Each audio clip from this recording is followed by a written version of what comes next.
It's time to do some hacking. And by that, I don't mean the cheaty kind, ones where you can see through walls and gather millions of diamonds without having to do anything. No, we're going to take a look at the more useful type of hacks, which are redstone build hacks. Now I know what you're thinking, that was a bold statement, saying that these little build hacks are going to be more useful than seeing through walls. And you're right, that was a bold statement. You know, I might take it back, to be quite frankly honest with you, but they are incredibly useful, so let's start. 4-way item elevator. I have plenty of these water streams in my base, and I always wondered if there was a way to run 4 of them into one item elevator, and it turns out it's actually really quite simple. All we need is soul sand down at the bottom, and then slabs running around like this, and no matter where the items come from, they're all going to be traveling upwards. So if we just throw these in here, that's all working perfectly, and even if one comes in super fast, it's going to travel across, actually overshoot a little bit, but then still end up inside the water stream, so no items are being lost. Goodness me, I don't know if you can tell, but I'm gradually losing my voice here. 0-tick smart pistons. On the left, we've got a regular smart piston. I've used these hundreds of times in various different farms, and I've never really been disappointed with the speed. I always thought they were decent. If I hold down the right-click button, this is the maximum velocity. But the guys from the Psycraft server weren't satisfied, and they developed this system right here, the 0-tick smart piston, which is just, it's utterly ridiculous, and it's also really quite simple. Instead of running the redstone power direct into the piston, you run it up into this piston up here, which actually updates the sticky piston and creates this super fast effect. Signal strength is your friend. If you're smart with your signal strength, you can actually use it to create redstone lines that run directly next to one another. For example, here I have a bunch of composters, and inside them I have got 4 pumpkin pies. Each one of them has got 4 pumpkin pies, and as you can see, these redstone lines are 4 pieces of redstone long. So if I hit this button right here, when the composter is extended upwards, it will power to a signal strength of 4, meaning that only the redstone lamp connected to the composter that's extended will actually be powered. So we essentially have redstone lines running next to one another, and even though they're all connected, we still get single outputs. Weird slabs. Ever since we were given the ability to place redstone on top of upside down half slabs, there's been a very strange behavior. Now, I actually thought this had been removed, but it hasn't. This piece of redstone dust right here, which looks like it is heading across in this direction, actually also powers the blocks on either side of it. It's behaving like a redstone dot, even though it looks like this.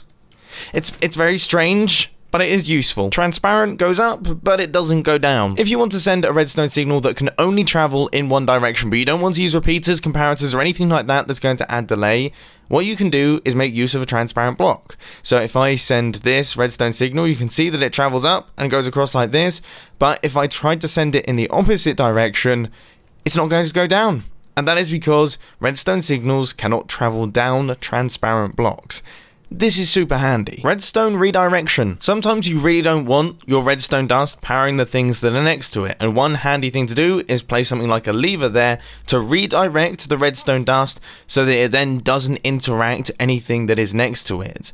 Now, one thing that I've found is one of the best blocks for this is a trap chest, because unlike the lever, a trap chest doesn't need to be placed on anything. It's a 1x1 redstone redirecting system. Perfect. Redirecting the redirector for the redstone, that's a long title. And it's also a bit of an odd one. Now, this is a technique that I absolutely love playing around with, but it's very, very odd. So here we have a detector rail is one of the only movable redstone redirectors in the game.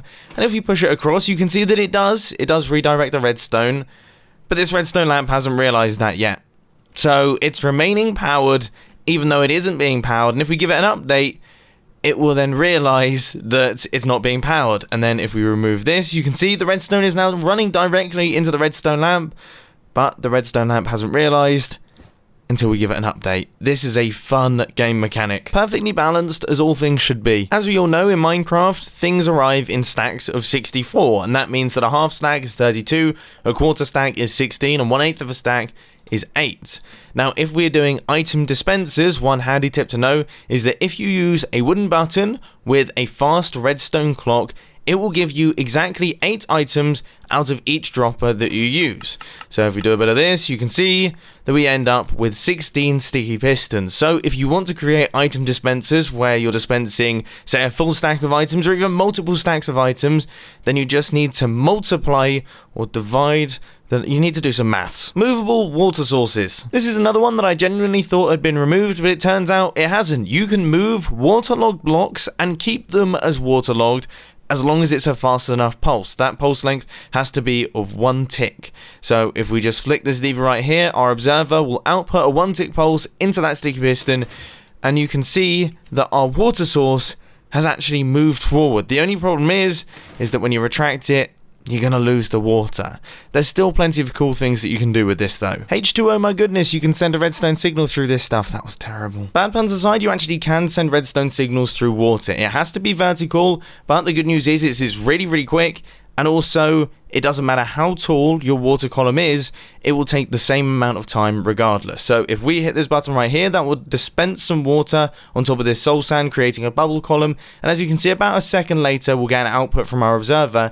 But when the bubble column is removed, it's actually instant. And as I say, it doesn't matter how tall this is. This could go from bedrock all the way up to the build limit, and it would take the same amount of time. Wireless redstone. For those of you who are fans of the Hermitcraft series or of the YouTube channel Raiseworks, you will recognize this circuit right here because I recently used it in a Hermitcraft episode, and it was originally designed by Raiseworks, and it is genius, okay? I love this thing.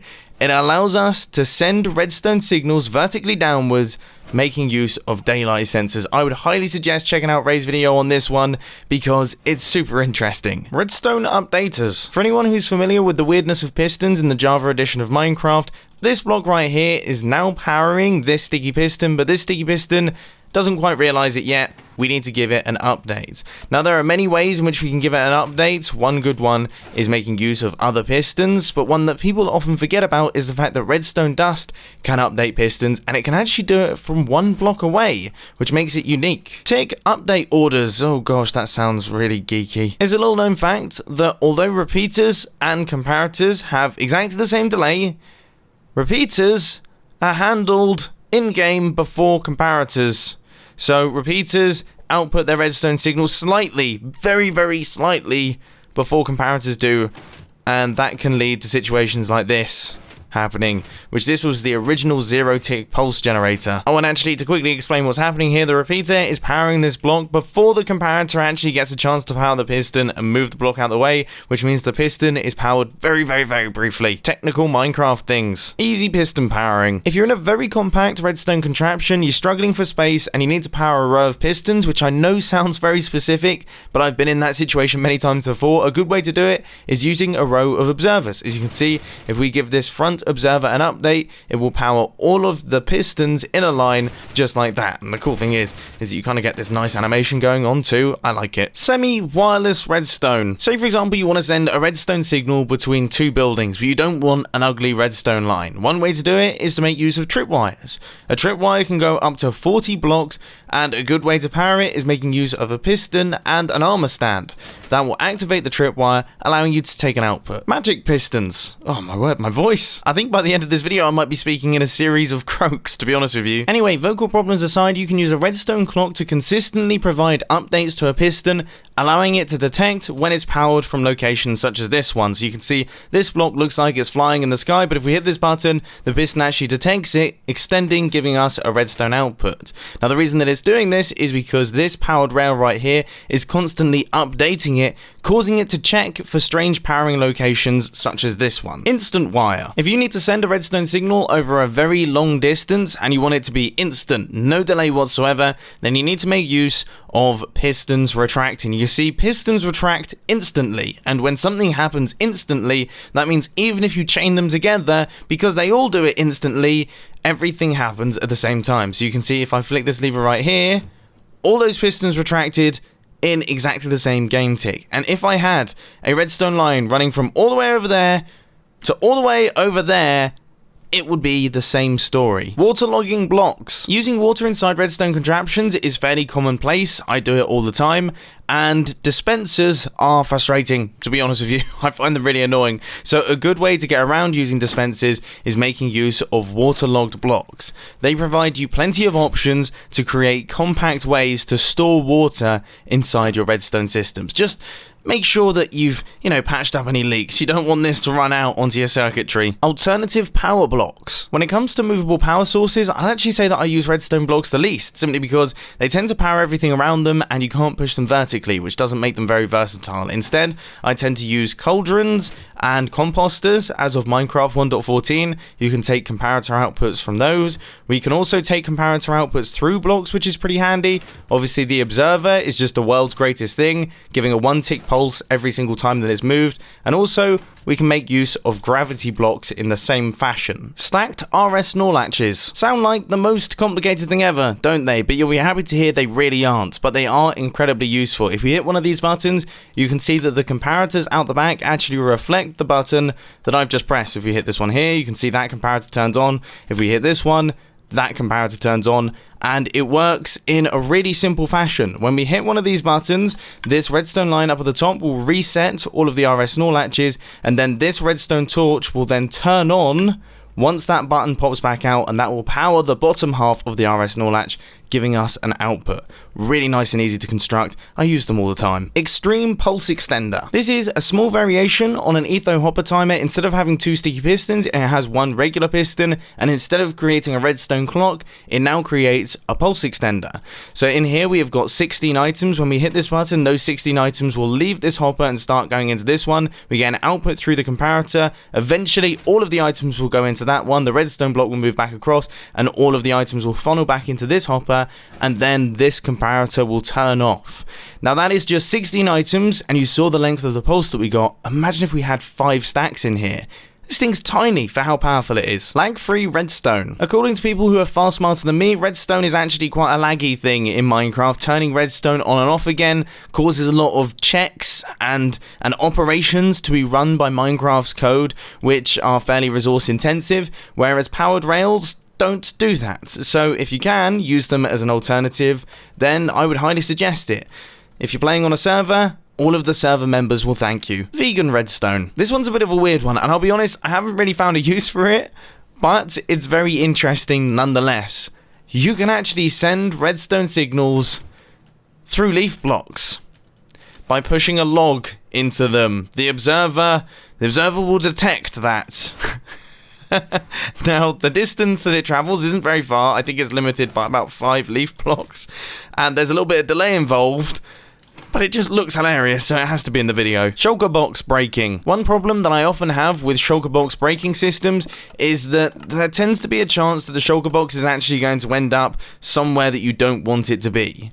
The only reliable way to actually break a shulker box and have it picked up by a hopper is to push downwards onto a slab with a hopper underneath it. As you can see right here, if we hit this button, the shulker box is essentially picked up before it has a chance to even go anywhere. So there's no opportunity for it to get lost, because that would be frustrating, not only because shulker boxes are expensive, but also you tend to store expensive things in shulker boxes too. And for the final tip of today's video, it will help you out the most, is subscribe to my channel.